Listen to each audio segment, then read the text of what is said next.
ఎదురు చూసేది అదే, నమ్మేది అదే, ప్రార్థన చేసేది అదే. ప్రతిరోజు అన్ని ప్రార్థనలు ఆఖరి ప్రార్థన ఆమేన్ ప్రభువే రమ్ము, త్వరగా రమ్ము అని ప్రార్థన చేసి ఇప్పుడు ఎవరు వస్తారంటే యేసు ప్రభు రాడని ఎట్లా చెప్తాం? ఇందులో లాజిక్, తెలివితేటలు, దొంగ మనసులు ఏమి లేవు సార్. నిజంగానే యేసే రాకుండా కోరుకుంటున్నాం. తూటాలు, తుపాకీలు, రేణు రాజ్యం, యేసు రాజ్యం, బాష్పవాయువులు, బాకాయలు ఉండని రాజ్యం క్రీస్తు రాజ్యం అంటే ఎదురు చూస్తున్నాం, కోరుకుంటున్నాం. ఏం కాకుండా కురగాని చంపి పడేశారు, తుపాకీలు గొంతులు కాల్చేశారు ఏకంగా. I'm sorry to make a comment on that, feeling very sad of that, కేవలం 31 సంవత్సరాల వయసులో కోట్ల మంది అమెరికన్ల హృదయాల్ని మారు మనసు పొందండి, పశ్చాత్తాపడండి, బాప్తిస్మాలు పొంది నరకానికి పోతారని హెచ్చరించగల దమ్మున్న స్వరం అది.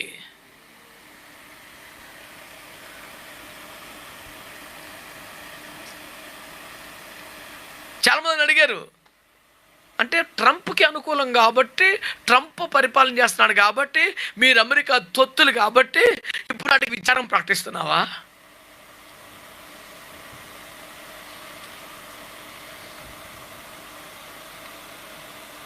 ఆడి 2 చెవుల మధ్యలో బ్రెయిన్ లేదు, ఇంత విషం ఉందంతే. విషం తాకలేదు అసలు. ఒక మహాఘనమైన అతి జ్ఞానము కలిగిన ఒక విశ్లేషకులు, చాలా పెద్దవారు, వారి మీద కామెంట్ చేసేంత స్థాయి నాకు లేదు. వారి విశ్లేషణ చేసేంత అర్హత కూడా నాకు లేదు. వాళ్ళ నాలెడ్జ్లో 10% కాదు. నేను విపరీతంగా గౌరవించి ఫాలో అయ్యే విశ్లేషణ ఆయన ఒకరు. ఆయన నిన్న మాట్లాడుతూ ఎంత సింపుల్గా చెప్పేశారు తెలుసా?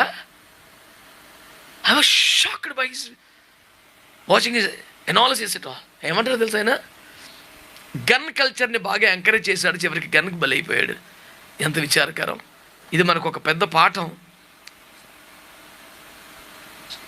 గన్ కల్చర్ని బాగా ఎంకరేజ్ చేశాడు, గన్కే బలైపోయాడు. ఎంత విషాదం. సార్ మీరు ఇలా చెప్పగలరా? వారు చెప్పింది నిజమై ఉండొచ్చు, అబద్ధం కాకపోవచ్చు. వారిని ఖండించే స్థాయి నాకు లేదు, అసలు ఖండించే మనసు కూడా లేదు. కానీ నిజాలు నిర్భయముగా మాట్లాడే దమ్మున్న స్థాయి ఉన్న మీరే ఒక్కటే మాట్లాడితే అలా? అబార్షన్స్కి వ్యతిరేకంగా అతను ఉద్యమాలు చేసింది అబద్ధమా? స్వలింగ సంపర్కాలకు వ్యతిరేకంగా గలమెత్తిన మాట అబద్ధమా? అమెరికాలో ఎక్కువ శాతం ప్రజలు స్వలింగ సంపర్కాన్ని, అబార్షనస్ని చట్టబద్ధం చేయాలని తీవ్రంగా కోరుకుంటున్న వేళ దానికి వ్యతిరేకంగా కుర్రోళ్ళు లేచి నిలబడటం, దానికి అనుకూలంగా లక్షల మందిని సమకూర్చడం అబద్ధమా?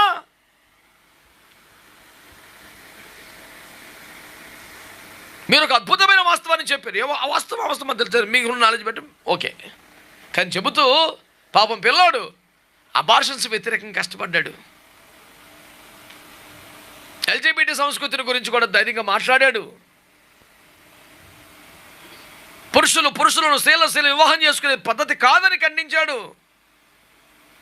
మరి నీ సంగతి అంటే ఐఎమ్ ఎ సిన్నర్, దేవుని దగ్గరికి వచ్చాను, పాపాలు ఒప్పుకున్నాను, మారు మనసు పొందాను, ప్రభు నన్ను క్షమించాడు అని సాక్ష్యం చెప్పాడు. చర్చిలు ఖాళీ అయిపోతున్న వేళ, విశృంఖలతో అలవాటు పడిపోతున్న వేళ ఒక యవనస్తులు లేచి తప్పదే మనం దేవుని దగ్గర రావాలని గోల పెట్టాడు. పోనీ మీదైన శైలులు చెప్తే ఆయన భక్తి కూడా ఆయన కాపాడలేకపోతే చెప్పుంటే ఎంత బాగుండేది. మీదైన శైలులు చెప్పుంటే ఇన్ని ఉద్యమాలు చేసినా కూడా సపోర్ట్గా వెళ్ళిపో ఆయన చంపేశారు అంటే ఎంత బాగుండేది. సమాజ హితాన్ని కోరుకున్న కుర్రాన్ని చంపేసుకుంది పాపిష్టి ఉగ్రవాద మోక అని చెప్పుంటే ఎంత బాగుండేది. మీరేం చెప్పాలో మేము చెప్పే స్థాయి లేదు, కానీ మీరు కూడా సంపూర్ణంగా సమగ్రంగా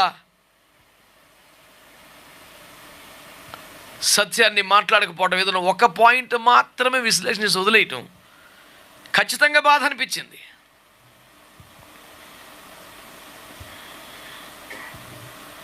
ఈ వేదికగా ఒక పౌరుడిగా గన్ కల్చర్ని ఎంకరేజ్ చేస్తుంటే ఖచ్చితంగా తప్పు, తీవ్రంగా ఖండిస్తున్నాం. కానీ భక్తి భావం తగ్గిపోయి విచ్చలవిడిగా పెట్టరేగిపోతున్న యువతరాన్ని తప్పదే, పాపం చేయొద్దు, దేవుని పనులుకోండి అంటూ సమాజ హితానికి, సామాజిక ఆరోగ్యానికి ప్రయాసపడిన యువకుడి పట్ల మేము తీవ్రమైనటువంటి సానుభూతిని కలిగి ఉన్నాం, ప్రకటిస్తున్నాం.